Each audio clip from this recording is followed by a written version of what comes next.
બનાસકાંઠાના નળાબેટમાં વરસાદી પાણી ભરાયા છે। સોયગામના નળાબેટમાં પાણી ભરાતાની સાથે જ આખા રણ છે તેની અંદર પાણી જ પાણી જોવા મળી રહ્યો છે। સરહદી વિસ્તાર સોયગામમાં ધોધમાર વરસાદ વરસ્યો છે।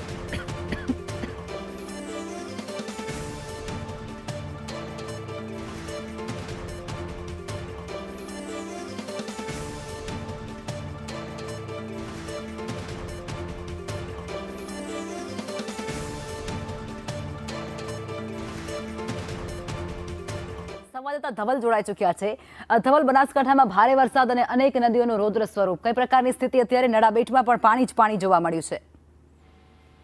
ચોક્કસથી વાત કરવામાં આવે તો સરહદી બનાસકાંઠા જિલ્લામાં ક્યાંક સાર્વત્રિક વરસાદ છે તે થઈ રહ્યો છે, ક્યાંક ધોધમાર તો ક્યાંક ધીમી ધારે વરસાદ છે તે અત્યારે જોવા મળી રહ્યો છે। જે પ્રકારે જિલ્લાનો સરહદીય સુઈગામ પંથક છે અને સુઈગામ પંથકમાં ધોધમાર વરસાદને પગલે નળાબેટ ભારત પાકિસ્તાનની બોર્ડર નજીક આવેલું અફાટ રણ છે તે રણ અત્યારે દરિયામાં ફેરવાયું છે। મહત્વની વાત છે કે જે પ્રકારે સુઈગામ પંથકમાં ધોધમાર વરસાદ થયો છે ને આ ધોધમાર વરસાદના પાણી રણની અંદર ભરાતા રણ અત્યારે દરિયામાં ફેરવાયું હોય તેવા દ્રશ્યો છે તે જોવા મળી રહ્યા છે।